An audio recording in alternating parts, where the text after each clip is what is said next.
Hello and welcome back to another episode of Trivial Warfare. We are the podcast that takes the pub quiz out of the pub and brings it home to you. My name is Jonathan, and I am here today with our special guest host, John and Adam Speas in the house. Hey, guys. Hey, Jonathan. Good to hear from you and see you and be on this game. Hey. Absolutely. I'm really excited. So we're going to have a lot of fun. It's very unexpected for people, though. They're like, where's Carmela? Where's Chris? Where's Ben? The truth is they hate me and they don't want to come over anymore. No, actually, the truth is that I'm COVID positive this week.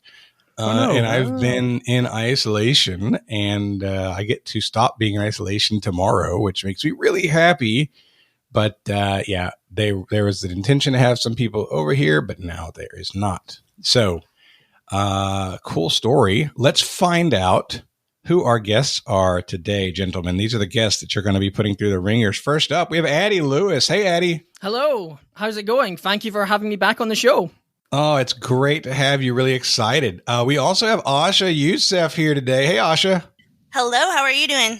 Fan-dang-tastic. Awesome to see you. And last but not least, we have a first-timer. Steve Marinelli is with us today. Hey, Steve. What's up? What's up, everybody? What's up, man? Oh, I'm so excited to get this thing started, but I want to get to know everybody a little bit better. And actually, we need to get to know our hosts a little bit better, too. I'm going to start with the others. I'm going to come back to you guys, okay? So, Addy, tell everybody where you're from, what you do, and something fun about yourself. Yeah, I'm Addy. I'm from Dumfries in southwest Scotland. By day, I work in finance for local government. By night, I do a lot of quizzing, mostly online with the quiz team. No better social distancing than the Atlantic Ocean. And something fun about myself, I have a fairly famous relative. I'm descended from the first man to swim the English Channel unaided, whose name was Captain Matthew Webb. Bit of a daredevil type. Yeah, that's what I think was quite fun.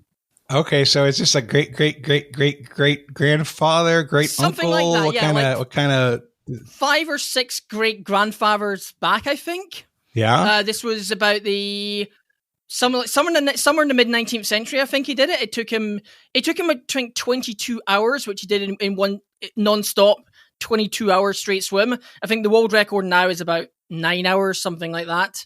But he was the very first one to do it. He was a real he was a real daredevil type. Mm-hmm. He ended up losing his life trying to swim the rapids at Niagara Falls. Oh no! Which everyone around. Did he fall over the falls? Yeah. Well, he got sucked into a whirlpool, I think. Oh, Everybody God. told him, you cannot survive doing this.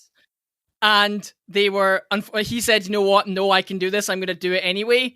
And everyone else was right. Oh, boy. Well, Addy, it is fantastic to have you here. And we're glad that you're not swimming in the Niagara River anytime soon. I would recommend against it. I'll stick to quizzing. All right. Asha, tell everybody where you're from, what you do, and something fun about yourself. My name is Asha. I'm from Louisville, Kentucky. Right now, I am a 4th grade instructional assistant at a school here. So I basically keep 9 and 10-year-olds from killing each other while trying to learn something. Something interesting about myself is that I love to do crafts. So during the pandemic, I made a lot of greeting cards and stuff for people and just sent them out. And I like to do that for people's birthdays and things like that. That's really cool. All right. Well, it is awesome to have you back on the show. And then last but not least, Steve Marinelli. Tell everybody where you're from, what you do, and something fun about yourself. Hi, everybody. I'm Steve. I'm from Bristol, Connecticut. I'm currently a grad student and a grad assistant at the Central Connecticut State University.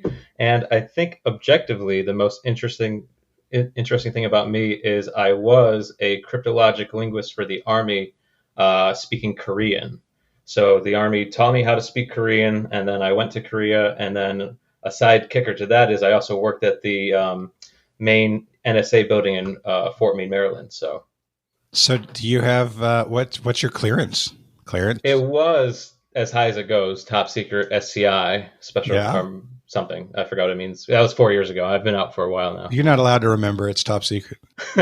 You're right. This is really cool. So what is a crypto linguist? Is it puzzle solving? You would think, I think it's really just a fancy term to say linguist. That's just the Army likes to make things sound fancy. So more often than not, you would just do interpreting work. It could be breaking down. So like I was in from 2011 to 2017. If I were in 4 years prior, I would have done I wouldn't have been, even if I was a Korean linguist, they would have used my skills in Iraq or Afghanistan. Yeah. But as it were, I just sat in offices all day. Every place I went to had a Starbucks. So that tells you about the level of my... Thank you for your service. Yes. Well, we're super glad to have you. Now, John and Adam, I'm going to let y'all figure out who's talking, who's not talking, but I'm turning it over to you guys because you're gonna intro yourself, tell everybody why you're here, what you're doing, and then get us going with Warm It Up, Chris. Okay? Hey, everybody. This is Adam and John from Throwback Trivia Takedown. Adam speaking. And yeah, we have a nostalgic pop culture based podcast, and we are taking over Trivial Warfare today. So we are going to be doing your regular Trivial Warfare, but a little bit of Throwback Trivia Takedown flair thrown in. Nick, they're stealing your branding. You got to come after the Speas brothers, just saying.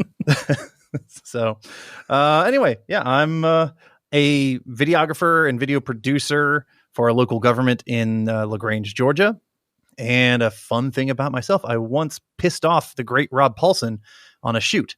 I used to live in Los Angeles, and he had a shoot with us, and I started chatting with him, and I was just like, he headed out of the room that he was shooting in. And I just went straight up to him because I heard Rob Paulson was in the building, and I started chatting. I was like, "Oh my God, you're just so great! You're part of my childhood. You're part of everyone's childhood." And he was like, "Yeah, your childhood needs to go to the bathroom right now." And he just bolted past me. I was just obviously he did not want to talk to me in that moment. Hi, everyone. My name is John Speas. I'm from Las Vegas, Nevada. I'm currently a stay-at-home dad and an audio engineering student. And something fun about myself is I have actually performed in a Super Bowl halftime show. Ooh, tell us more. Were you next to Prince? No, in the rain? But I did perform with Phil Collins and Tony Braxton. Man, there was something in the air that night. There was. What were you doing performing? I was drumming. There were a lot of us. Was it now? Okay, so give us more here. There's a lot of us. Are y'all on stage with drum kits, or are you like marching band? Got a couple of things strapped on your shoulders. The section that I was in, I had a marching drum on. There were about 50 of us that came on right before Phil Collins did. This was in 2000. It was like my freshman year of college. This is 21 years ago. Okay. Yeah, last year. No, that's not 2000, dude. It ended with a 0. Give me a break. And he had just released the Tarzan soundtrack. I think Disney actually produced the halftime show, so it was all Disney songs. Oh wow! So I performed with him on a couple of his songs, and then I was out there for Tony Braxton as well. Man, that is really freaking cool. I didn't know that. That's awesome. Did you accost him when he needed to go to the bathroom? I did not, but I did get to meet him during the rehearsal. Very cool. Asha, what were you saying? I was going to say I'm disappointed that you weren't Left Shark. I'm just saying. Phil Collins is cool and all, but I wanted you to be Left Shark. Man. Good old Left Shark. Now we're going to get this rolling with some Warm It Up, Chris. It's time to warm it up on Trivial Warfare today. And there's only one person who can warm it up for the TWA, and that's Chris. And sometimes Jonathan. Thank you, Matthew Stevens. So our podcast is kind of nostalgia based, and something that is really nostalgic for me is music. And as I mentioned before, I'm a drummer. So I'm going to list some famous drummers, and you have to tell me what band or artist they are most associated with. Okay. All right. I like it. All right. So I'm going to kind of go down my list here. I'm going to start with Asha, and I will give you John Bonham. I don't know. I should know, but I don't. All right. Can anyone help her out? John Bonham, isn't this Led Zeppelin? This is Led Zeppelin, yes. Whew, all right. I always get him confused. I'm like, is this AC/DC or Led Zeppelin? Is it AC/DC or Led Zeppelin? All right. Addy, I'm going to give you Charlie Watts. Oh, dear. There's an episode of Complete a List called Me Plus Music Equals Fail. I am so bad at music. And when you announce a category, I literally just wrote down all the curse words on my paper. I know the name. Think British, Addy. Think British. I know the name, but I can't get there. I don't know. Does anybody want to help him out? You'd get some satisfaction if you helped him out. How about that? Didn't he just die? He just passed away 2 3 days ago. It's Charlie Watts is the Rolling Stones. Oh, yeah, so he is. Yeah, I did hear that as well. I told you, think British, Addy. Yeah, but I mean, it was really the most British. There's a lot of British bands. It's Ringo Starr and then Charlie Watts. There's only 2 drummers in all of Great Britain. All of Britain. Taylor, isn't there? There's Queen. Oh, you're right. I forgot about that. My bad. Apologies to every member of every band who has ever drummed in the great country of the United Kingdom, or great conglomerate, whatever the heck. All right, Steve, I will give you, since we talked about him already, Phil Collins. Oh, that has to be Genesis. Genesis is correct. All right, Jonathan, I will give you Keith Moon. Keith Moon. Keith Moon is the Who. The Who is correct. Woo! Nice. And there is no truth to the rumor that Keith Moon was the inspiration for Animal, is what I've learned. It is a conglomeration of Moon, Mick Fleetwood, and like 5 other guys. Okay. All right, Asha, I will give you. How about Neil Peart? Can we go back and give me Phil Collins? I'm sorry, I do not have my time travel device on me at the moment. I should think north of the border, eh? Rush?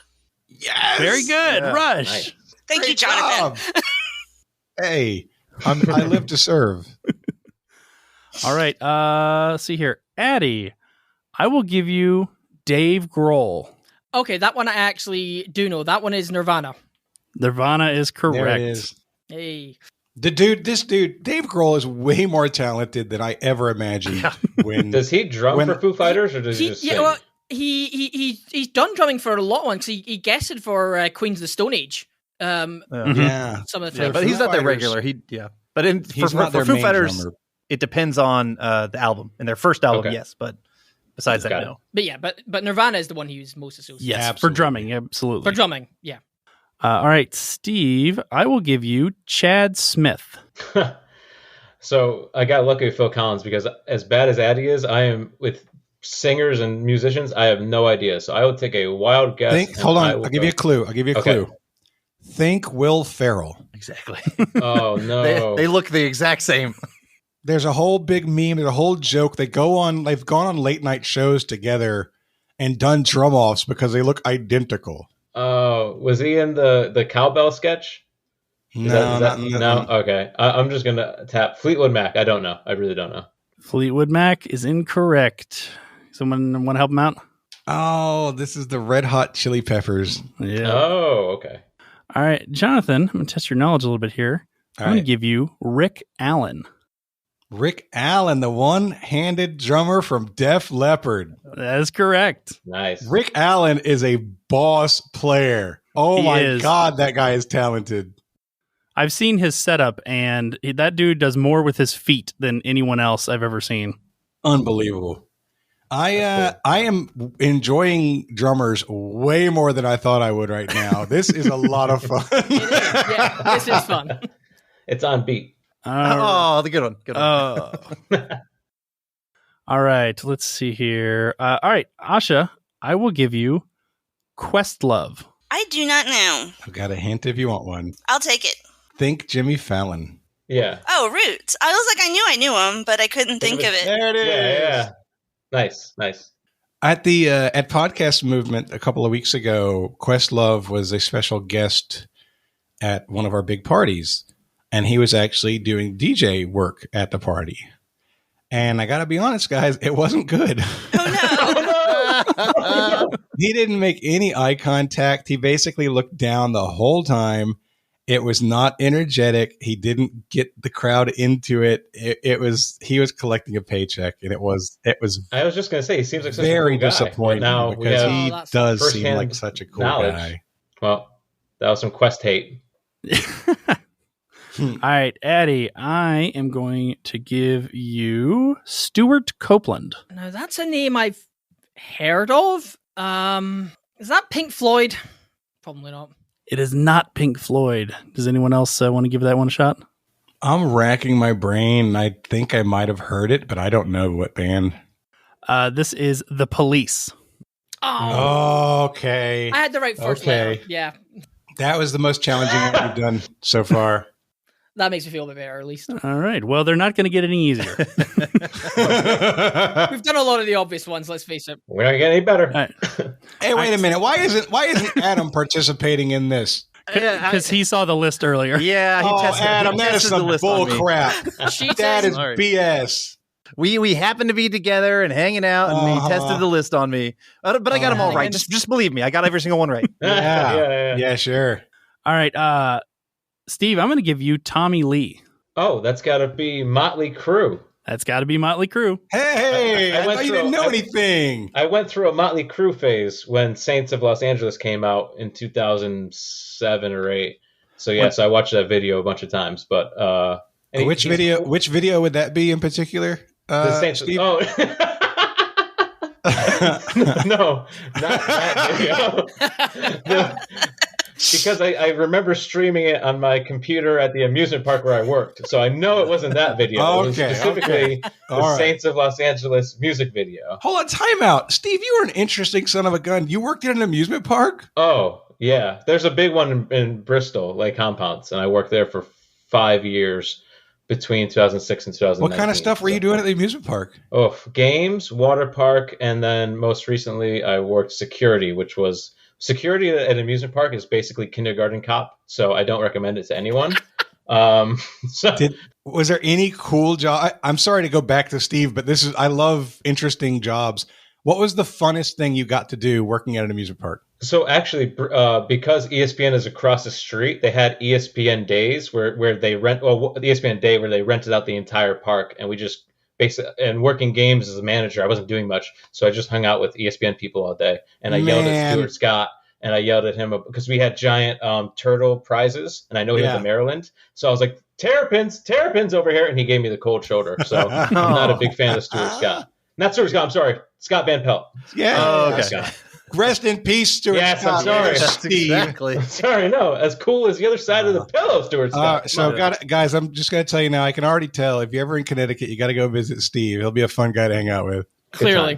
I got a quick Tommy Lee story. The same company that I worked at where I pissed off Rob Paulson, Tommy Lee came in to shoot. And I mean, he is exactly as you expected. He came in with 2 big wine bottles that he brought into the shoot with him. And every time like they took a break, he would just pull one up and do pulls from the bottle, set it back down and keep shooting. It's just like, woo, he is a rock star. You know what, though? Hey, it's wine. He's being classy. He was on his best behavior. All right. Now we're up to Jonathan. I'm going to give you Danny Carey. Danny Carey. I'm going to need a hint. I've never heard this name.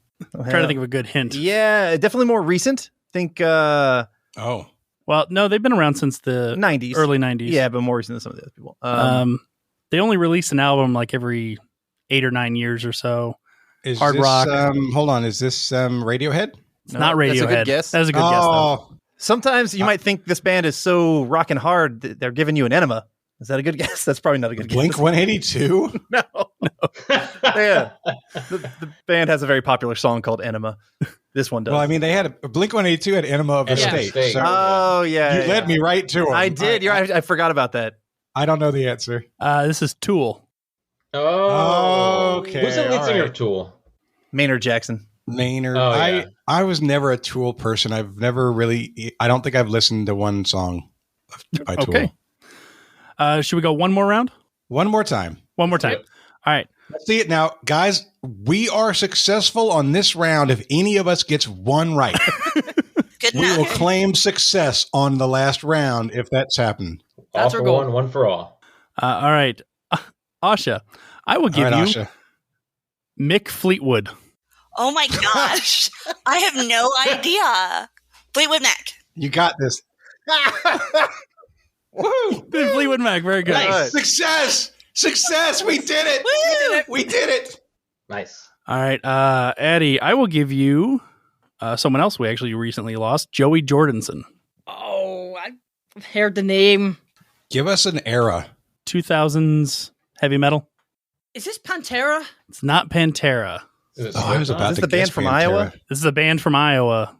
Think Masks. Is Slipknot. It's Slipknot. Yeah. It's Slipknot. Oh, yay. Okay. Yep.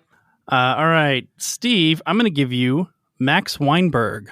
Oh, okay. So I have like this weird knowledge from all over. You Didn't got Max this. Weinberg do like a late night host thing? He did. He ended up as the band leader for a late night show, but Right. he was in a band before that. No, come on. I was going to give you the Tonight Show band. Max Weinberg. Can I get a hint? A little hint? I don't think it's A Street. Okay. We're going to go with... Oh, that's right. It's Springsteen. Bruce Right. Springsteen and the E Street And the Band. E Street Band. Okay. There you go. By the way, I went immediately to B Street. I'm like, who the hell is B Street? That's a boy band from the late 90s. All right. In Sync, 98 Degrees, O-Town, B Street. It was Oh, huge. the best. That's my coming of age music, by the way, just so we're all level setting. All right, and Jonathan, I'm gonna give you the hardest one in this round. Oh, good. Larry Mullen Jr. Does he have a nickname? No, Okay. but two members of his band do, and they're both known by single word names. Okay, then I'm going to say you too. U2 is correct. That was my Heck guess. yeah. Nice. That's a Nice. really, for just a clue off the spot, that would make for a well-written clue in a legit trivia question right there. That's a Noted. really, really good clue for a trivia question. It's also crazy how famous those two are, and it was the hardest drummer on the list, just showing Right. how much Seriously. they outshine the rest of the band. All right, that was your Very warm it cool. up, Chris. That's warming up, Chris. Great job by John Speas preparing that list. That's well done. I hope everybody had a good time with that. So, guys, this is going to be episode number 338. This is going on the main feed. And before we get to the game, I want to remind everybody to head over to triviacalendar.net. Triviacalendar.net is where you go to get your everyday Q&A trivia calendar for 2022. I know what you're thinking. It's September. It's too early to buy a calendar. But here's the problem. If you wait until November, there won't be any calendars left. So I am making the personal recommendation. You head to triviacalendar.net. If you buy one calendar, it's $25. But if you buy two, it's $40. If you buy three, it's $60. The more you buy, the more you save. That's math. And we like math. Kind of. I was totally Anyway. down, man. Triviacalendar.net. Pick up your calendar today. And let's do a plug here, guys, for your family of shows, since this is the pluggy portion of the game here. Yeah, so our show that John and I do, that trivia is most, I would say, appropriate for y'all's listeners to potentially go over to, is Throwback Trivia Takedown, all part of the Beef Up Network. John and I have multiple podcasts. We also have Blast from Our Past podcast, where we talk movies, TV shows, album reviews, top 10 lists, anything from like nostalgic to us. And then I also personally have a podcast called Cartwright, a Seinfeld podcast, where we go through every single episode of Seinfeld. Currently, as of this recording, we are in season 7 of that one, so plenty of stuff going on. And then I have a spin-off podcast where I do the same thing with Curb Your Enthusiasm. So I have no time. I hate myself, and so I podcast all day, every day. That is not true. You love yourself. I've talked to your wife about this. She doesn't. It's too much, honestly. So true. Everybody with the uncomfortable laughter. Yeah, exactly. And John, do you want to add anything? Go to bfopnetwork.com for more information. John, the man of few words, but yet the dulcet tones. Such a pleasing voice. I appreciate that, Jonathan. I really do. Absolutely. So, guys, game is episode number 338. It's Jonathan and Steve versus Asha and Addy. John and Adam are hosting, and it's time to play the game. Players. Oh, yeah. Y'all know what time it is. This is Mr. Literature himself, cordially inviting you to the game. This is 6 rounds of trivia goodness. 3 questions per round. Every right answer gets you 10 points. In the middle, we'll take a pause for the cause and ask a midpoint question worth up to 20 juicy points. After round 6, you can wager any or all those points you've been building up and take a shot at the final round. It's a series of theme-based questions we call the Gauntlet. It's just that easy, baby. But this game ain't gonna play itself, players. Let's get it on. All right, passing it over to John and Adam. All right, so on our podcast, we kind of break everything down to the decade, and that's what we've done here. Every round in this game is going to be solely based on an entire decade between the 50s and the 2000s. And we're going to go chronologically. So starting with what I'll call round 1 will be the 50s round. Your category is TV. Televisiones. Legendary voice actor Dawes Butler voiced what alliterative Hanna-Barbera canine who would often recite a tone-deaf rendition of Oh My Darling Clementine during his show? I mean, I don't want to start off too enthusiastically, Steve, but I've got... Go ahead, Jonathan. You got it. All right, we're locked in. All right, Asha Daddy, you can talk. We don't really need to because we're certain of what it is as well. We both agree, I think that's right, that it is Huckleberry Hound. All right. And on my side, I mean, instantly in my head, I hear, oh, my darling, oh, my darling, oh, my darling Clementine. We said Huckleberry Hound. And Huckleberry Hound is correct. Nice. You think he was a blue tick hound? Maybe. I mean, he's definitely a blue hound. I didn't do a lot of research into that. I'm sorry. And I've been listening to more country music lately, and a blue tick hound is apparently a thing. Okay. Fair enough. Coming to a trivia question near you soon. Since nobody responded, I'm 100% asking about blue tick hounds in the future. Take notes, people. I do. All right. There's a Blake Shelton song about a blue tick hound. That's exactly right. Red. A quick Google search puts blue tick coonhound is Huckleberry Hound. Yep. Okay. Oh, he was a blue tick hound. Was a blue How about tick. that? Bonus? Yeah, no, point? so Asha, I'm with you. That's where I learned. That's the first song that I learned it from. Nice. All right. Question 2 in the 50s round is in the category of slang. Most of the categories we're using for this game are going to be ones that we kind of took from our show. Well, that is only appropriate. What anatomically aggressive term simply refers to a small child? Say that again, please. What anatomically aggressive term simply refers to a small child? We can lock in. Yep, we're Okay. locked in.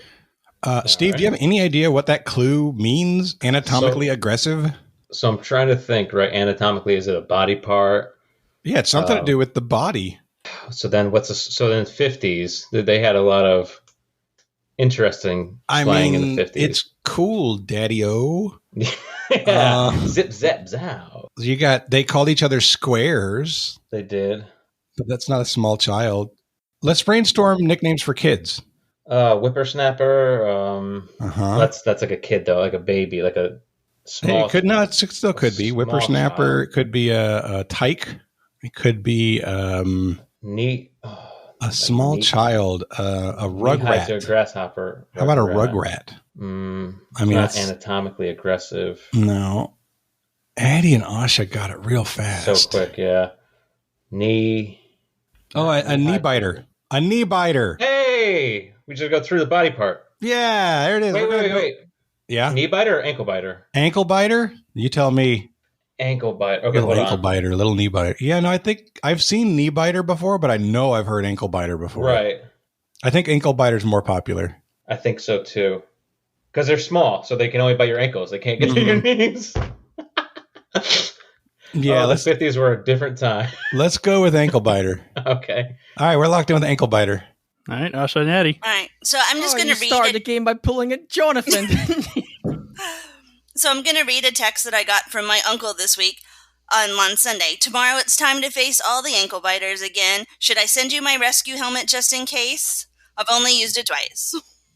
So we locked in with ankle biter. Wow. Oh my god. Oh my god. Well done. It is I'm glad. anatomically aggressive. That's a really great clue. I didn't know it came from the 50s, but as soon as Asha said it, I was like, well, yeah, that ticks all the boxes. That's an expression, and it's got to be that. And the answer I was looking for was ankle biter. Good job. Nice. I'm glad we got it from knee biter. That would have been a horrible miss, wouldn't it? I was so hoping you were going to go and say that, and then you were going to hear Jonathan's, so close. We would have had to look that up to see if that was also a possible correct answer, because I think it might be acceptable, but it doesn't. We don't have to worry about it now. All right, and your last category, your last question in the 50s round is in the category of literature. Literature. Adam started doing this thing and it's driving me crazy. Literature? Yeah.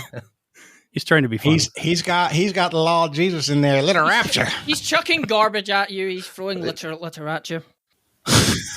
Litter at you. Good one, Addy. Literature. What 1955 psychological thriller novel by Patricia Highsmith is about a young underachiever who is sent to Italy to retrieve a spoiled millionaire playboy, but extreme measures are taken when his errand fails? A film adaptation starring Matt Damon was made in 1999. Matt Damon. Did you say a spoiled? We can look in on this. Child. We can look in on this. We've got Meow Meows. Spoiled millionaire. Oh, yeah. How many, Addy? 3. Wow. Oh,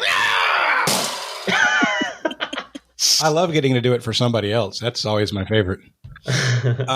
Okay, so they're locked in. Steve, I still don't understand the question exactly. Right. I understand that he's looking for the title of the book.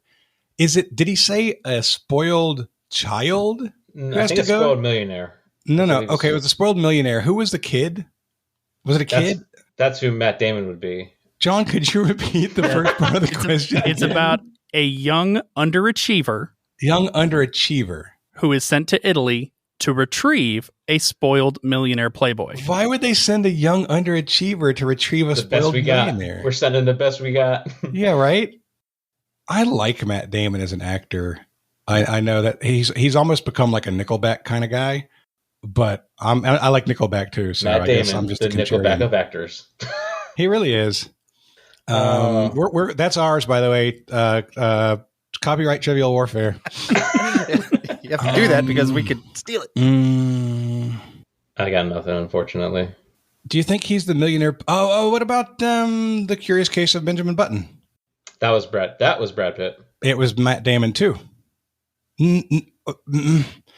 There's something like that. There's something like this. Hold on. There's something like this. There's water. He's wearing like a light jacket and a hat, and he's in a boat, and there's a girl. Hold on. This is a movie. It's not the Benjamin Button, but there is a movie here, and there's like a scene at the end where the girl is murdered or something. And it's something affair. It's not the Thomas Crown Affair. It starts with a P. Oh no. About 60 seconds. Oh God. It's Palmetto, Porino, Portofino. I'm not there. I'm seeing this in my head. I see a boat. I see it. Jude Law has Jude Law in it. Jude Law, Matt Damon, and a girl. He must be the millionaire. I bet this is it. Oh God. I don't know. It's the something case or the something Palmetto. Oh, please. Whatever your guess is, because I'm not there, unfortunately. The tailor, something about a tailor. The Tailor of Venice, the Tailor of... The Merchant of Venice? No, it's not the Merchant of Venice. I'm going to need an answer. Oh, no! All right, we're going to say the Palmetto Affair. All right. Oh, Thomas Crown Affair? No. Okay. All right, Asha and Addy. Oh, you are so close, Jonathan. If you had a bit more time, you are thinking of the right scene. You have the right start of it. For me, this is a Pavlov for the author. Asha and I apparently can't type because our first attempt typing it was the talented me Tilly, and then we went Mr. Ripley before getting to talented Mr. Ripley, which it is the scene at the end of the film in the boat with Jude Law. And you go from to Taylor, and I thought we were texting back and forth to each other. You're going to get it. You're going to You're going to do this. You're getting so close with every word you say. You're so close. If it had come to my mind earlier in the 5-minute process, I might have gotten there. Taylor was talented. That's why. Oh man, if it was only in the last 2 minutes that whole thing started in my mind, and then it was visualizing, and I had, like Addie, like you're saying, I was in there. I was visualizing the right thing, but I couldn't put the name on it. It was like a Polaroid. Like your thought process was like a Polaroid slowly developing, and it just didn't just get. Yeah. We didn't get to the. They pulled it out of the light before the dark room. Oh man, that was, you know what? Even missing that, it's a lot of fun. That's so much fun to be so close and to really just grab after it and not. I know it's weird to say that it's fun to miss something, but that was a fun thing for me just now. We thought he was Brad Pitt twice, so that's pretty good. I hope you have a lot of fun today then. Oh wow, who was the female lead in that? I can't remember. Gwyneth Paltrow. Oh, was it really? Yeah. Goop Girl. I know there was a whole series of books, but I know that's the one they made that's the one though they made into a film. All right, guys, that's the end of the first round. We're super fun though. I'm enjoying this.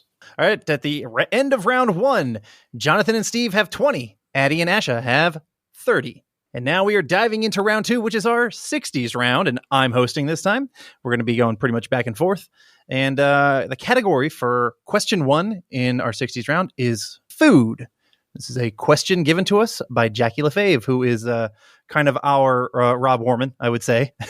Jackie LaFave is definitely Jackie. Jackie's a great question writer. She is. Okay. I bet Margaret Rudkin remembers when this baked goods company that she started was acquired by Campbell's back in 1961. We can lock in. What's the category? Food. Food. Okay. So, Steve, they locked in. Yep. I mean, I bet she remembers, that has to be a clue. There's no reason to word it otherwise. Right. And so I'm struggling to come up with a baked good company that has some kind of memories or forgetting, or Margaret Rudkin's name doesn't come up for me. And I'm really struggling on the memory angle here. Yeah. I bet she remembers. Memories. Like, don't forget. I bet there's a baked good that's like a memory or something, and then that's like Devil Dogs have a name. What about what's the Cambridge Farms or something like that? The Goldfish? The white bags that you get cookies in. Oh yeah, those cookies. I know what you're saying, but I can't. Something Farms. Pepperidge Farms, yeah. Pepperidge Farm, that's it. No, I think Hostess is the only answer we have that's not obviously wrong. Just cross our fingers. All right, we're going to guess Hostess. All right, and Addie and Asha.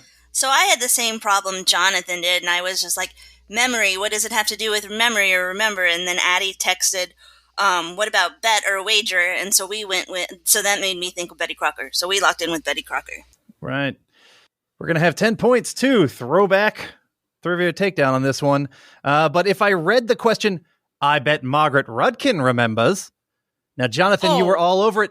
There was an ad campaign that Pepperidge Farm did called Pepperidge Farm Remembers, and that's where the hint came in. So it is Pepperidge parodied by both Futurama and Family Guy. Yeah. Yep. Yeah. I'm not familiar with the ad campaign.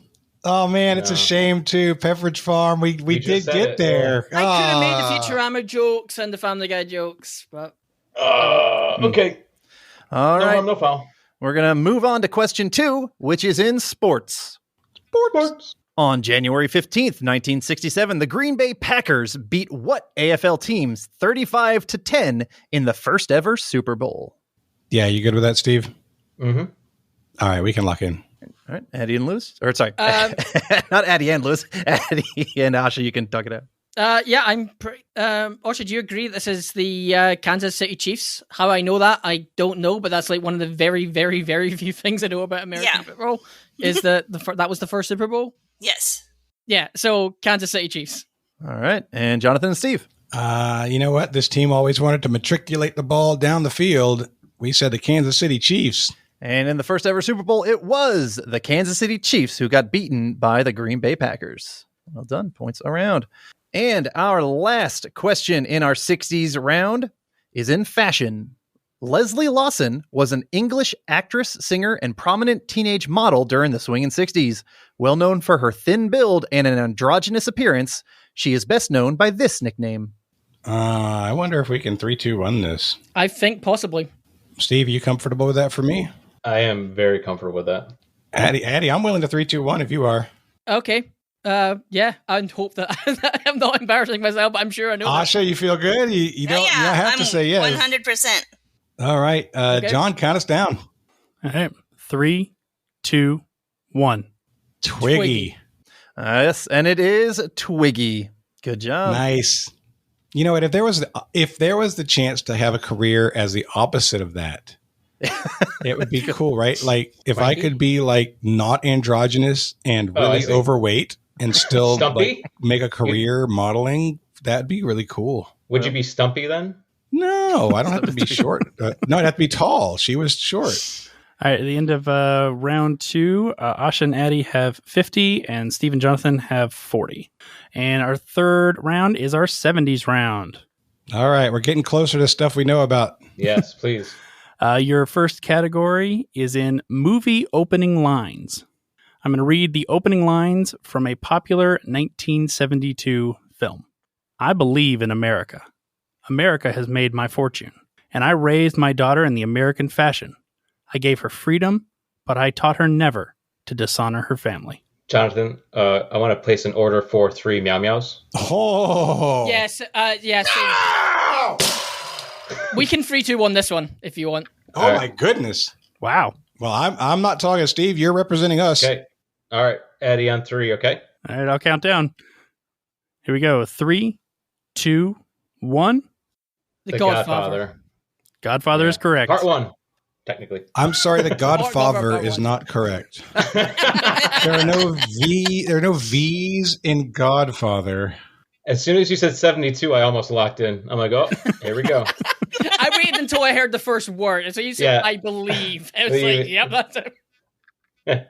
All right. Blu-rays are on the shelf behind me. Your second question in the 70s round is in the category of science. Science! Brilliant! Discovered in the 70s, dubnium and seaborgium are 2 elements made coincidentally from californium that were created in a radiation laboratory at what university that also has an element named after it? All right, yeah. Then, Steve, if you're comfortable, then we're going to lock that in. Yes, sir. All right. Asha and Addy, you can talk it out. Yeah, I'm pretty sure that I'm good with this. Asha, if you're good with what I said. Yes, I'm good with that. First text, yeah. I'm pretty sure that this was I think actually a Learned League question. I think last season. The element I believe is berkelium, and so it's the unit. So it's Berkeley. All right, Steve and Jonathan. Go ahead, Steve. Yeah, pretty much the same thing. There's berkelium, so that just makes sense that it's UC Berkeley. And the correct answer is UC Berkeley. It was definitely a case where there's, for some reason, Tennessee comes to mind as another place where they did a lot of stuff with elements, but Berkeley from the 70s is the one that more than anything, as soon as we started talking elements, like I feel like Berkeley is where that stuff was happening. But is there a lab in Tennessee that does that kind of stuff too? Am I mistaken? Because I know they have Tennesseum now. Well, Tennessine is an element.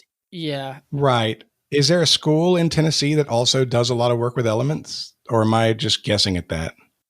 Nobody knows. All right. Well, somebody has to tell us in the show thread in the Trivial Warfare Army this week. Then I'm assuming there is some reason why they would pick Tennessee specifically to name an element. I assume there must be somewhere. Yeah, that kind of research is done. I think that element is missing about half its teeth, and that's why You know what? I just visited Tennessee, and it was full of lovely people and COVID.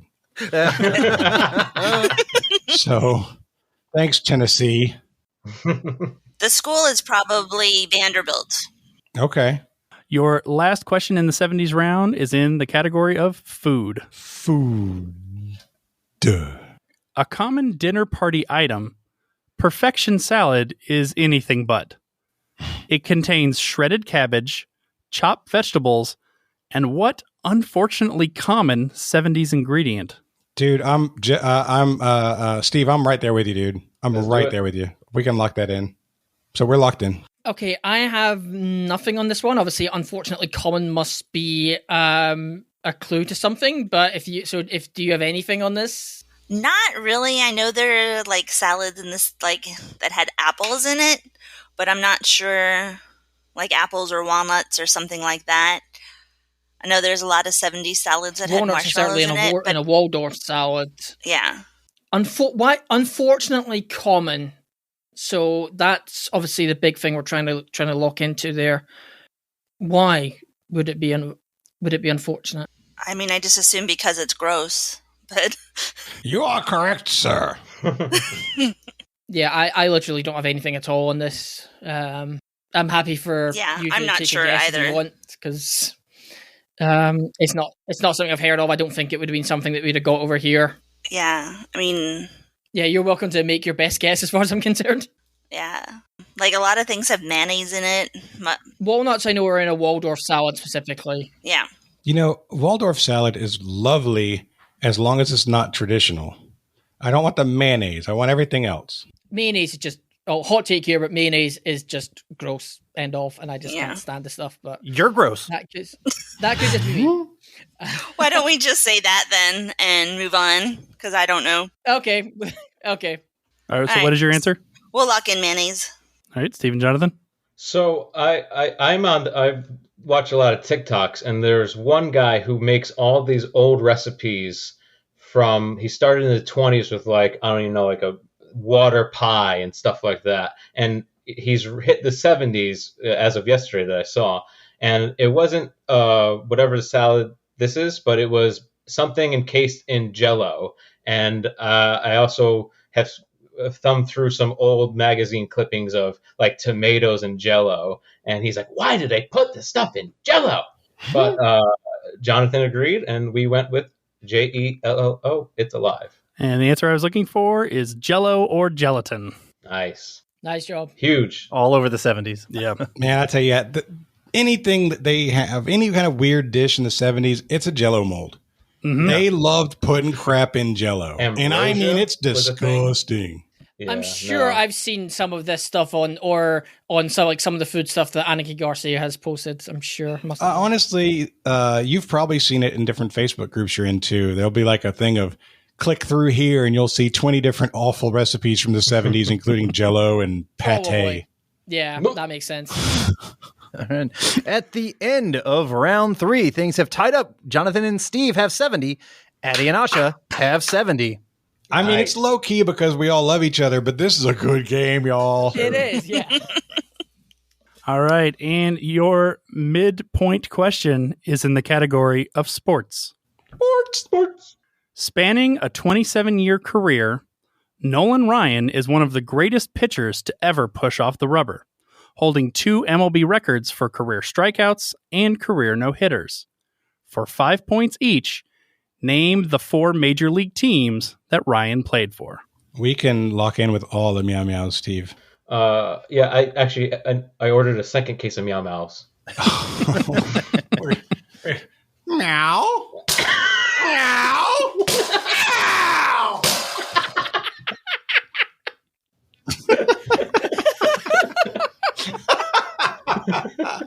Yeah, no, we're locked in. I love Nolan Ryan punching Robin Ventura. I know it's violent, but my God, it's one of the best moments of the 90s.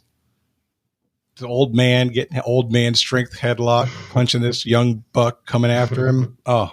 So, Ash and Addy, I imagine you can talk it out now. Right, well, I've already answered one American sports question today, and that's about as much as I know about American sports. I know basically zero about baseball, except that it is a sport. So, Usher, feel free to talk it out, because I've got 0. Yes. I hear my brother in my head yelling at me because I do not know all 4. However, I know he was in Texas, so I've got the Rangers and the Astros, and then the Mets, and I think Baltimore Orioles. So those are the 4 I know, Addie. I'm good with that. I certainly know. I'll be picking random teams from the maybe half of them I can actually possibly name. Yeah. All right, so those are your 4 answers?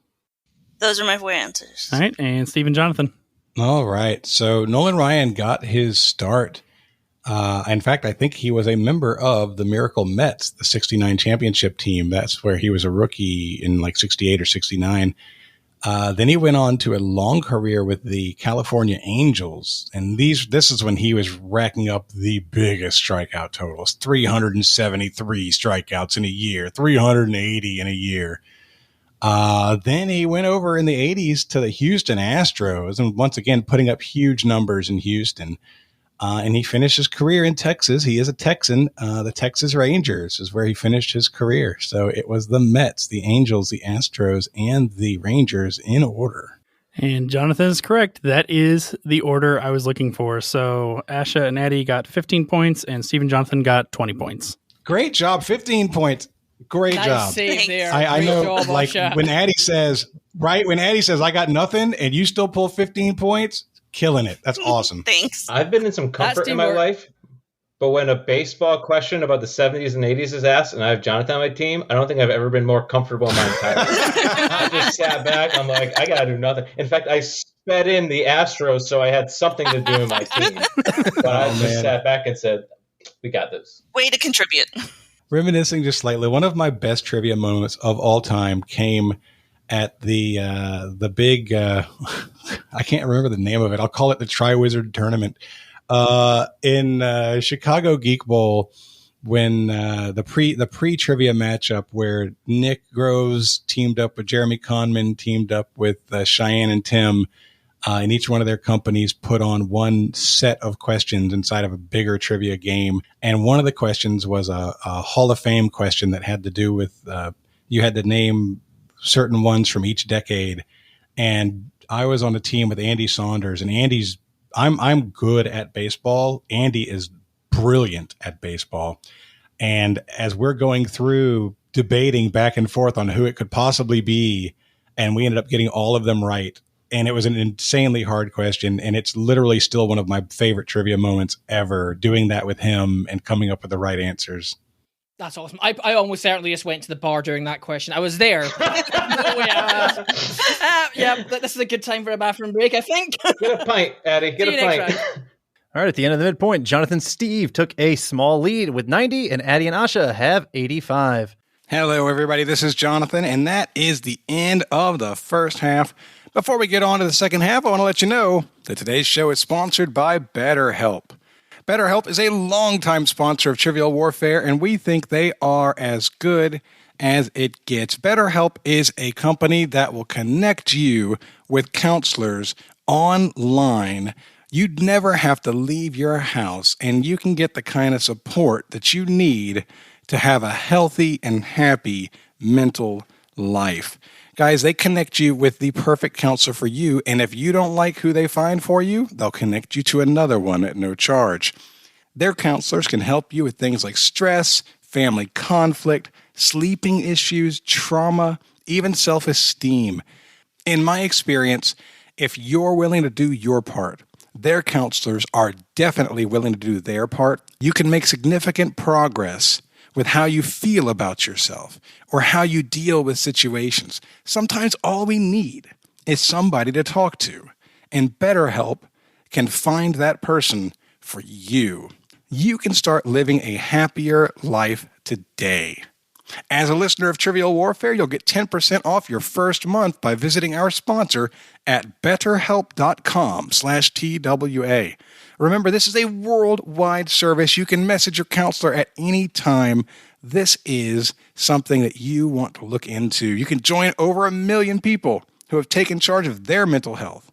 Again, that's BetterHelp, HELP.com/TWA. All right, let's get on with the second half of today's game. In round 4, we are taking a trip to the 80s, and this is going to be our 80s round. And we're going to start things off in the Throwback Lounge. Now, this is a segment I do on our show. Hold on, do you have some lounge music you want to send me so I can play in the background for the Throwback Lounge? No, I'm a cappella lounge. I don't need any music. I'm perfect as is. I saw John look over. I think he's going to send something. I got a feeling. He might. Just a little background bed for this round. I don't know. Yes. So I am going to lounge sing, and I want y'all to name the group of this 1984 Billboard #1 hit that includes these lyrics. Was it a mega hit, Adam? It was an 80s ultra extra hit. I don't know. Whatever you want to say. It was it was a #1 hit. It's pretty dang mega to me. I think Ben would disagree. Okay. There's been discussions on this show about the definition of mega hit. It's not a word you use in vain. No. So, but I think y'all should know it. But you have to name the group. 'Cause you're my lady, I'm your fool. It makes me crazy when you act so cruel. Come on, baby, let's not fight. We'll go dancing, everything will be all right. Hey! Hey is not a lyric, it's something I add. We can lock it in. Oh, that makes a lot of sense. Already? Whoa. Oh boy. That gum. 84, Steve. Or #1. So in 1984, it's a weird year. There was only 5 albums that hit #1 albums in 1984. They were Michael Jackson started the year there, then Bruce Springsteen and the E Street Band, and then Huey Lewis and the News, and Prince Purple Rain was in there. And there's one more album that I can't remember that was in there. But so it might be one of those. It could be like a Huey Lewis. It could be a Bruce Springsteen. I just want to get this out of my head. There's like a ballad that's like, 'cause you're my lady, I'm your... No, I don't know if that's even the right song. Yeah, no, I heard that same thing at first, but I hear a female voice singing that. I don't hear a band singing that. Okay. I almost hear like Celine Dion singing that. Oh, that is who it is. Okay, good. I had to get it out of there, so that's good. I have no Prince knowledge at all outside of Purple Rain. Is this Prince? I don't. It doesn't sound like Prince. Okay, because you're my lady. So it's a male voice, right? I mean, assuming there's no telling. Just because Adams has a male voice doesn't mean that it's no. A male I know, voice. but you're it's my a very lady, male voice. Yeah, you're right. You're my lady. That is leaning in that direction. Yeah, for the heteronormativism, but 84, they weren't up on it yet. So you're my lady, I'm your fool. It makes me. Is it like upbeat? Yeah, I mean, it could be 80s new wave. We'll go dancing. It could be any kind of new wave kind of thing. It's not grabbing me at all. It is quite wordy. Springsteen was quite wordy too. He was. You're my lady. You keep doing it in the Celine Dion cadence, though.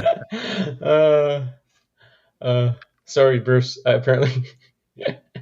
You know what? I'm not getting it. If you want to go either Bruce and the E Street Band or Huey Lewis and the News, I'd be fine with that.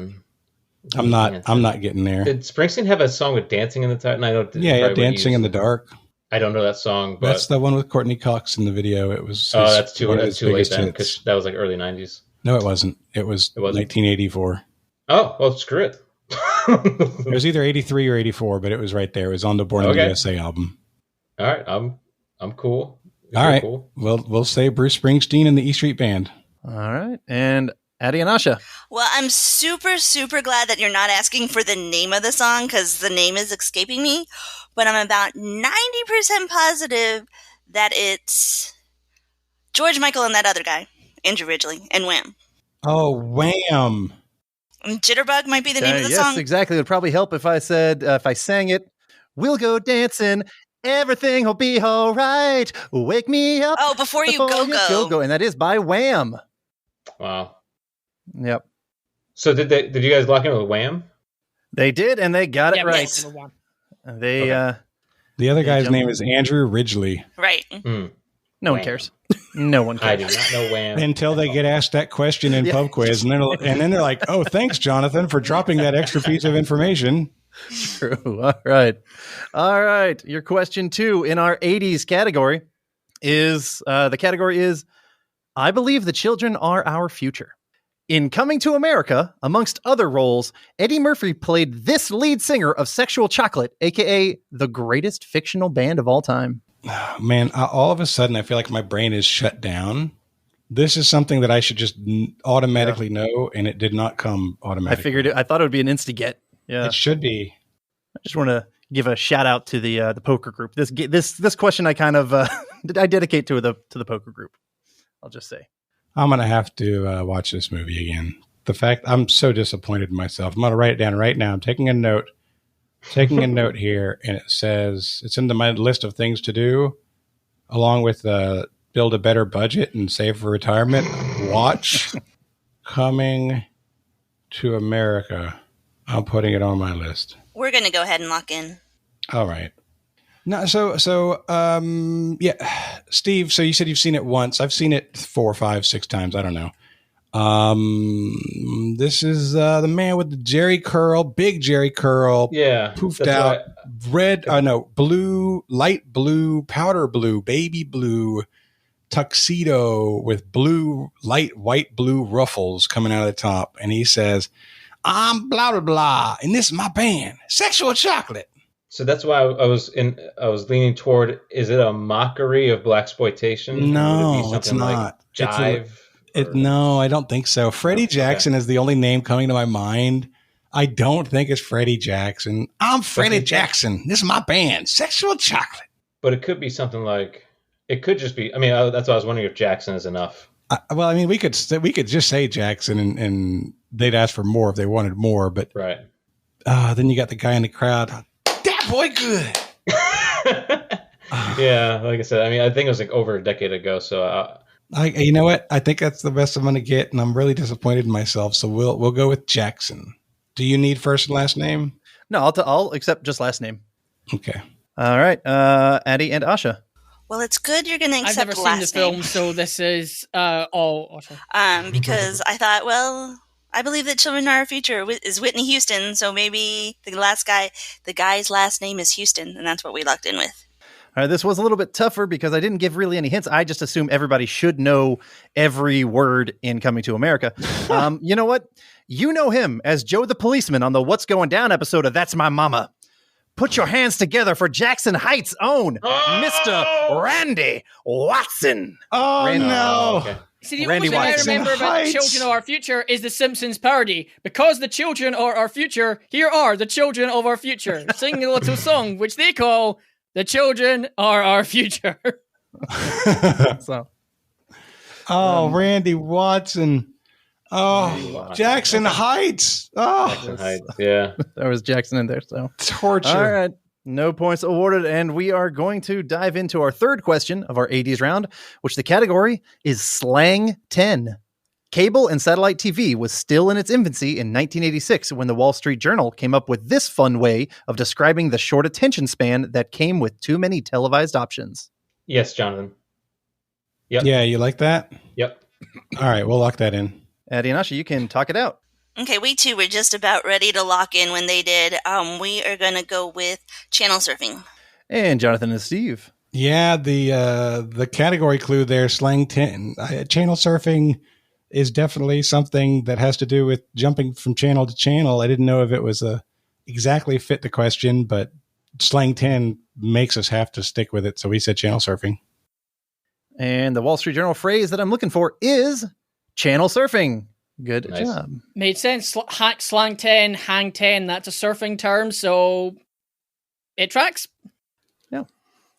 At the end of the round, Asha and Addy have 105, and Steve and Jonathan have 100. Oof. Oh, man. Close I hope game. does your podcast have a bonus brigade? Unfortunately, no. No. Okay. All right, round 5 is our 90s round. And your first category in the 90s round is in music. Music. Thank you. I was waiting for that. On August 4th, 1994, what rapper married R&B singer Faith Evans, whom he had met at a photo shoot, and 5 days later had his first first pop chart success with the song Juicy? Read it again, please. On August 4th, 1994, what rapper married R&B singer Faith Evans, whom he had met at a photo shoot, and 5 days later had his first pop chart success with the song Juicy? Jonathan, I just got an Amazon ping that my Meow Meows have arrived again.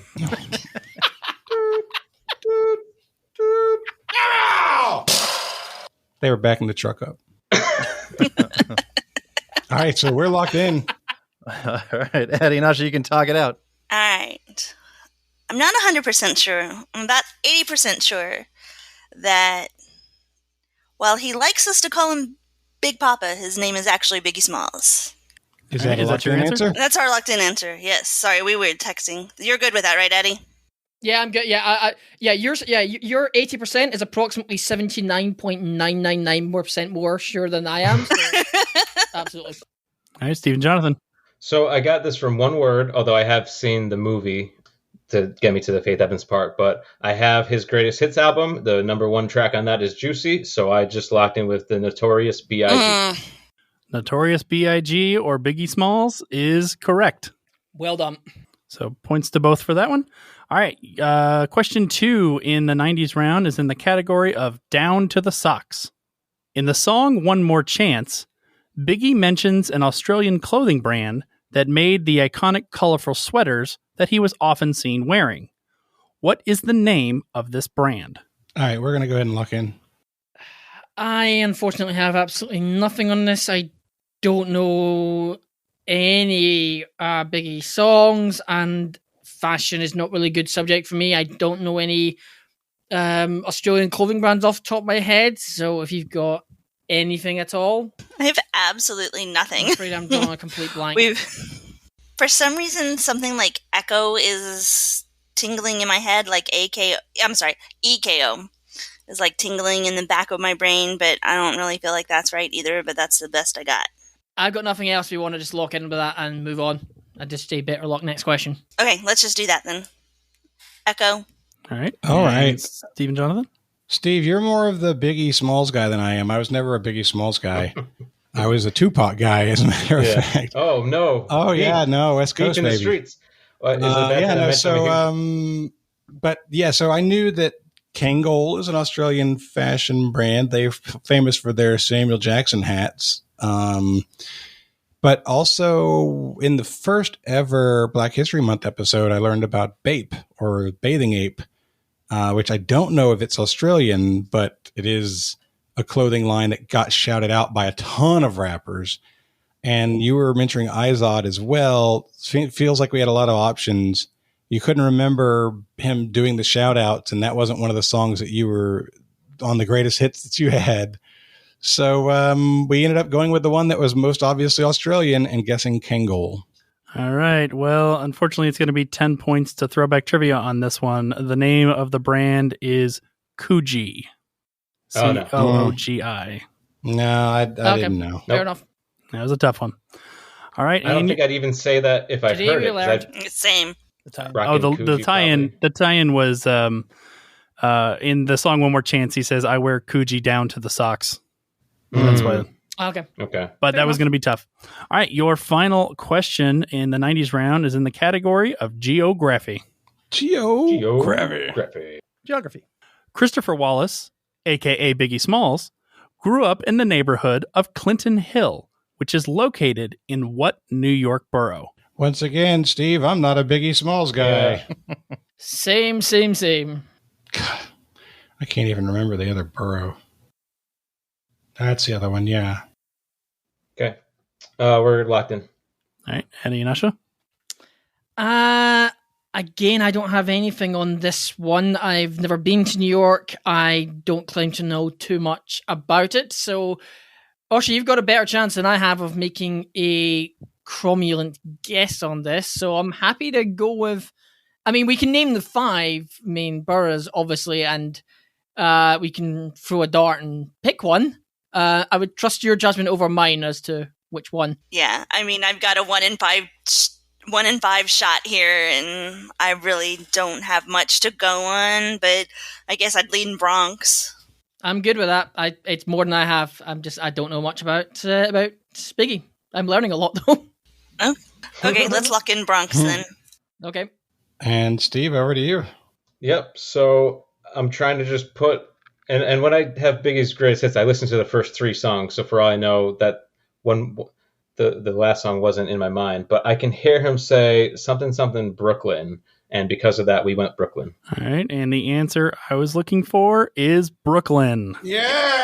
All right. Great job, Steve. I had it narrowed down to 2. One meow. I didn't want to order it, but I'm glad that...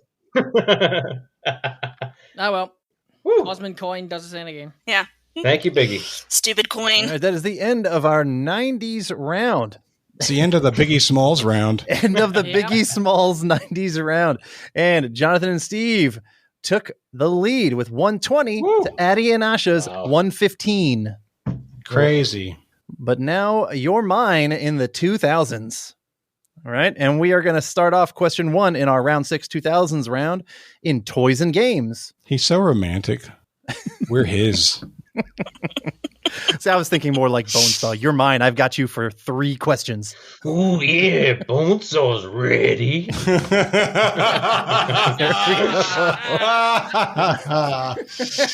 All right. Oh, man. That's great. 2000s toys and games. This cooperative board game came out in 2008. It's based on the premise that 4 diseases have broke out in the world, each threatening to wipe out a region. Line it up. Same. Yes. Yeah, I don't know what you wrote, but we can lock in. Yeah, Yeah, we have an we can 3-2 on that. Yeah, we have an aerial shipment of Meow Meows dropping in right now. This episode is Lifetime supply. redefining the number of. Yeah, this episode seems to be redefining the number of ways in which Meow Meows can be delivered to our houses. I've noticed. All right. Well, 2-day prime. Meow meow. let's 3-2-1 this one then. Who wants to Okay. say it? Steve, Addie. you can take it. All right. Steve and Addie? Yep. Okay. Okay. All right. In 3, 2, 1. Pandemic. Pandemic is correct. To which I typed apropos. Yes, I that. originally was going to call it topical toys and games, but you know what? It's obvious. So, It's not, it's funny. It's not obvious to anybody who hasn't run across that game. true. Yeah. Like Right. the only people who anybody other than board game nerds, and God bless you, board game nerds, we love you, we are you. Anybody who's not in that community, the only place they're finding this back in the day is like Barnes and Nobles, and it's $30 or $40, and they're like, no, I'm not doing that. The fact that it's now gotten to the point where you'll find it in a general Target, it's great. I mean, 10 years is what it took, but those kinds of And games a real now are pandemic. everywhere. But Yeah, I've never played it, but there's been a real. ton of trivia questions across various mediums. Trivia hosts have really picked up on the fact that, hey, there's a board game named after this thing. That's a question I can ask about. That's the only reason I'd never heard of Absolutely. it before this started. Mm-hmm. So that's a fantastic game. Actually, I played it with I have John's wife heard just that. last night or 2 nights ago. So great game. All right. Your question 2, round 6 in the 2000s category is news and politics. This nation declared independence from Serbia in 2008. It's bordered by Serbia, North Macedonia, Albania, and Montenegro.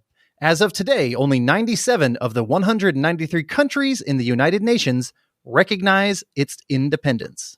There is a tidal wave of Meow Meows approaching. There are, oh my God.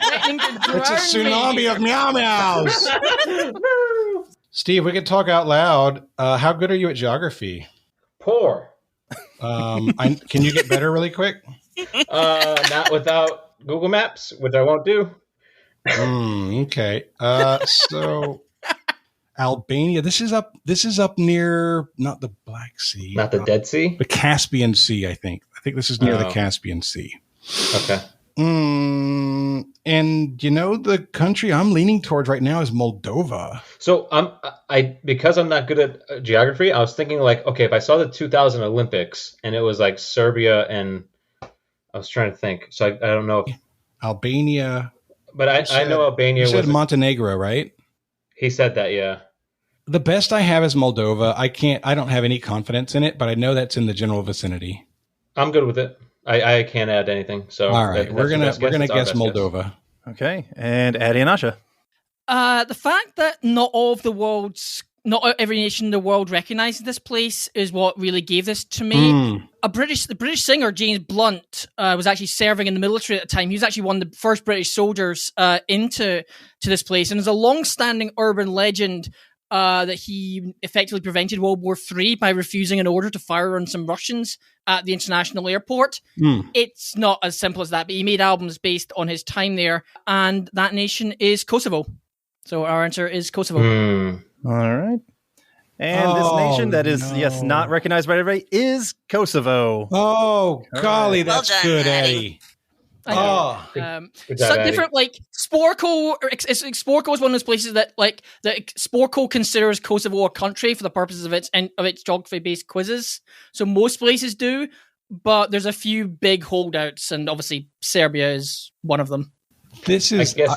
I want to give Addy a little bit of love here because Addy's been on the show a bunch of times at this point, and sometimes he gets stuck with really American-centric question sets, and it's like, oh, well, I don't know much about this, or I don't know that thing. But in your space, Addy, there's not many people I'd rather have on my team. Your global knowledge and your knowledge of things that are not American pop culture is just really great, and I'm glad that you're getting the chance to show that off a little bit. Same. I'm super glad to have him on my team. Oh, thank you so much. Thank you. I really appreciate it. And I mean, I know what I'm signing up. Like when I do the American quizzes, like I do like the American version of like Online Quiz League or that, or Learned League. I know what I'm signing up for. Yep. I just, so I know that I've got. But I suppose I see the nationality. It's a bit of a challenge. It feels like if I get a question right on like an American question right. Like there was a question in Learned League this week. It was basically amounted to. It gave a definition of the word keystone. And it basically said what state's most closely associated with that. And I was so happy that I was able to work out and think, well, the Declaration of Independence was signed in Philadelphia, so maybe that makes Pennsylvania the kind of the keystone. Wow, that's how you got it. Wow. That's not based on knowing the state nickname outright, but just logic, just using logic based on what knowledge I had. That felt really, really good. It's so good, dude. So good. Thank you. I just wanted to give you a little bit of props there. I know that we put you in situations that aren't always to your strength, and I think you're great. Thank you. Right. I With really, that really said, appreciate it. I prefer an American baseball question next.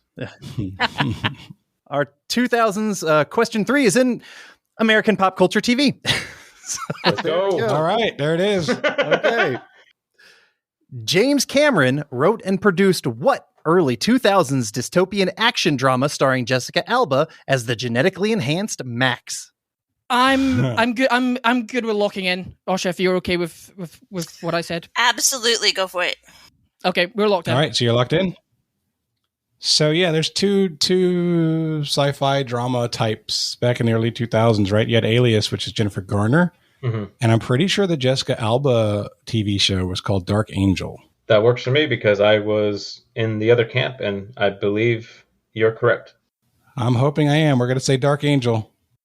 All right, Addy and Asha. I'm really hoping I haven't just mixed them up because I probably now just confused them because I said Dark Alias. So I've almost blundered it when it actually was Dark Angel because I'm binging the show Angel again. What did you say? I said Dark Alias, which I'm pretty sure is wrong. I think you're right. Dark Alias. I said Dark Alias. So. Yes, well, the James Cameron TV show that starred Jessica Alba is Dark Angel. So yes, Jonathan and Steve get the points. Wow, that's more than I had, Addy. Don't worry. Oh my We're goodness. gonna miss. Oh no. And that's really critical because that's giving them the lead going in the final. Oh, yep. This was a back and forth round, and not last couple rounds actually. So going into this, so that's the end of the 6th round, right? What's the score? Mm-hmm. Going into the gauntlet, the score is Steve and Jonathan have 140, and Addy and Asha have 135. Okay, so we need you to tell us the gauntlet category, and then we have to figure out our wagers. All right, well, you're going to have to place your wagers on the gauntlet category of pre-MCU Marvel movies. All right, our wagers locked in. We are locked in. Yes. Let's go into our gauntlet for pre-MCU Marvel movies, and the first question. Leah Thompson helped this foul-mouthed anthropomorphic title character in a 1986 box office flop. I've got the Meow Meows on this one, Steve. Ooh, I thought they were on layaway. No, they have been fully purchased, and they're now an investment in the future. We can lock this in. I agree. We're locked in. All right. Question 2. Samuel L. Jackson wasn't the first actor to portray Nick Fury. That distinction goes to this actor and singer in a 1998 made-for-TV film on Fox. Once again, I have Meow Meow, Steve. Oh, I'm glad that they were left over. So, oh yes, like I said, man, I invested them for the future. This is the future. Well, if Yo Tank go Meow Meow, you go right ahead. Yeah, we're locked in. Okay, our answer's locked in. Okay. All right. And the third question of the gauntlet. Though not known as a Marvel movie, what 1997 film, including the acting talents of Vincent D'Onofrio, Tony Shalhoub, and Linda Fiorentino, was based on a 1990 comic series for Aircel Comics, which was ultimately purchased by Marvel in 1994? And we have the meow meows on this one. All the meow meows. I'm All running right. out of. We have all the meow meows. I think we've run out of superlative ways to describe them. So let's just say we just have a totality of meow meows. Well, what Addie doesn't know is that's actually a double order. Because we are also very confident. We can lock in. All right. Well, let's find out y'all's answers. And what is your answer for the Leah Thompson foul-mouthed anthropomorphic film? Okay, we'll start with Steve and Jonathan, and then Addie and Asha. This is in my era of the era of times when I'd watched bad movies before I'd stopped because I didn't have time and whatever. So Howard the Duck was definitely something I saw. It featured the guy who played the principal on Ferris Bueller's Day Off as the villain. This is Howard the Duck. And Addie and Asha? An extremely although the category is non MCU or pre-MCU Marvel, this guy did actually have a memorable and extremely weird and random and surprise cameo in Guardians of the Galaxy, where he's apparently made his way into the collector's collection, and because of the timeline, it means that he's floating around the galaxy doing his old thing at the same time that Tony Stark as Iron Man in the first film is building his first suit from a box of scrap in a cave. It's Howard the Duck. He was also in Infinity War. What was it? The second one, Endgame. Endgame, yeah. Yep, Avengers, Endgame. All right, let's hear your answers for the Nick Fury question. Who starred as Nick Fury in the 1998 made-for-TV film on Fox? Jonathan and Steve. So Steve, this one I was really confident because I just feel like I've seen him dressed up like this, and I feel like I just know this. I don't remember the movie. I don't know what the movie was, but for some reason, I know that this is David Hasselhoff. So we said David Hasselhoff. And Asha and Addy. We didn't really have an idea, so we just went with somebody we knew did some acting and some singing, and we went with Meatloaf. And what are your answers for number 3, which was the 97 film starring Vincent D'Onofrio, Tony Shalhoub, and Linda Fiorentino? We'll start with Jonathan and Steve. We are the Men in Black, Galaxy Defenders. Yeah, we said Men in Black recently in a conversation with MJ. We were talking about D'Onofrio playing the Cockroach Man. And Addy and Asha. Yes, and this was in my time of being in love with Will Smith, so we also went with Men in Black. Vincent D'Onofrio is one of these guys who is just wonderful in anything he does. He is one of those guys who if he's in a film, the film is good. Is any film with him in it is probably a lot better than the same film without him in it. Wow, that's saying and Linda something. Fiorentino, I mostly just know as the star of Dogma, which is another absolutely superb film. Right, yeah. Let's find out our correct answers. So, question 1, which was Leah Thompson, she starred in Howard the Duck. All right. We are going to jump to question 3, because there were a lot of meow meows going around, and Jonathan already sang the song, but yes, it is Men in Black. All right. And then our question 2, Samuel L. Jackson didn't play Nick Fury first. That distinction went to David Hasselhoff. All right. What was the movie on Fox? It was called Nick Fury, Agent of S.H.I.E.L.D.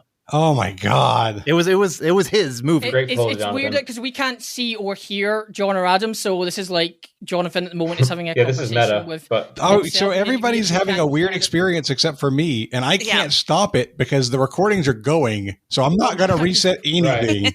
Can I assume that you're right because we don't know because we didn't know the answer to question. We didn't know question 2. We obviously know your answer, but we haven't heard the official answer. Yeah, let me take over a little bit because so it sounds like everybody can still hear and see me, right? Correct. Yeah, we can hear and see everyone. Yeah. Okay, great.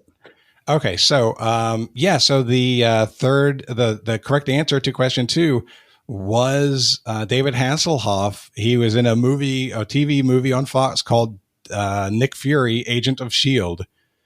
Wow. And so it was a David Hasselhoff vehicle. So that means that it doesn't look like it's going to come down to wagers because the team in the lead got all 3 right and the team behind missed 1. Let's find out what our final scores are, though. Asha and Addy, what did you wager? We just wagered lightly to cover because we weren't really too sure on either betting strategy or about the lower likelihood in the category. So we just wagered 7. 7. That's a great wager. Steve and I talked a little bit about whether to go big because I felt pretty good about pre-MCU Marvel, but there's a lot of stuff that's really deep and could be awful, you know? And so we didn't want to go too big. We wanted to cover you guys if you bet a reasonable conservative bet. And so we wagered 10. And our final score is going to be 150 to 128. Your winners are Steve Marinelli and Jonathan Oakes. Well done, guys. Good job. Great Good game. job. Well played. It was still back and forth throughout. It was really, really good. I mean, that's as good a game. And that was a great job by our guests hosts today. Before we get the shout outs, let's start with you guys again. I want to give you guys a chance to tell everybody your network, tell everybody your shows, tell them where to find you if they want more of your stuff. All right, so you can go to bfopnetwork.com to reach all of the podcasts on our network. And specifically, if you're looking for trivia, you're going to look for Throwback Trivia Takedown. And you can find us on, you can find the network stuff on the website if you want to look for us on social media. Absolutely. And I can tell you that there are episodes out there with, I know that Chris competed with Ben, I think, on an episode. Mm-hmm. I can't remember, but I think Carmela and I went head to head. Yep. I went head to head against Chris We've once. had Tim Edwards. We've had pretty much everybody. There you go. So we've had a lot of fun with our friends over at Throwback Trivia Takedown. So when you check it out, go look for names you know, and you'll fall in love with it. All right, now before we go, we'd like to give everybody a chance to do shout-outs and promote causes they care about. Steve, we'll start with you. Thank you, Jonathan. I had a great first time. It's always good to get a win, especially against formidable opponents like Addy and Asha. So thanks to them. Thanks to John and Adam for hosting. And I just want to say, be a decent human. I think that's the simple, straightforward message to getting through this odd time we're in. So just be decent humans. And thanks so much for having me on. There are a sad lack of decent humans in the world today. It would be a shame to ruin yours. All right, Addy, you're up. To say thank you very much for having me on the show again. Everyone here is fantastic. I'd love to hopefully be on the Throwback Trivia Takedown at some point. I'd just like to say, as things are starting to open up again, as the world starts to come back to life again, there's a lot of like small business owners and content providers who are really going to need your support when it comes, within the boundaries of obviously safety and making sure you're staying safe. But there's a lot of like quiz hosts and musical artists and craftspeople, podcasters who are just starting to get their businesses back up and running again, especially as things like furlough schemes start to end. So sort of government support starts to dry up. So where you can, shop local and support local businesses and the service providers you like. People are starting to get open back up again. Maybe go out to pubs again. Maybe start putting on gigs again or shows or galleries. Give them a bit of support to help them do that. Absolutely. Love it. All right, Asha, your turn. Well, I will just leave with saying something that we say to our students every day before they leave the building, and it's be safe, be kind, and be of service to others. Oh, I love that. That's beautiful. John, we'll go to you. I will just say, your local musicians had a hard time getting through COVID. So if you can do safely, go support live music. Fantastic. Totally agree. And live music is where it's at. A great time. Adam, we'll wrap it up with you. Help control the pet population. Get your pet spayed or neutered. That's all I want to say. Good old Bob Barker. Thank you, Mr. Barker. The price is wrong, Bob. All right, that's going to wrap us up. So for Addy, for Steve, for Asha, for John, and for Adam, my name's Jonathan. This has been episode number 338 of Trivial Warfare, where it's not just trivia, it's war. Bye, everybody.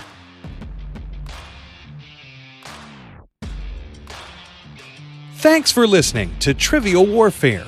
Be sure to check out the revamped TrivialWarfare.com as your one-stop shop to submit questions, Join the community and get access to over 150 archived episodes.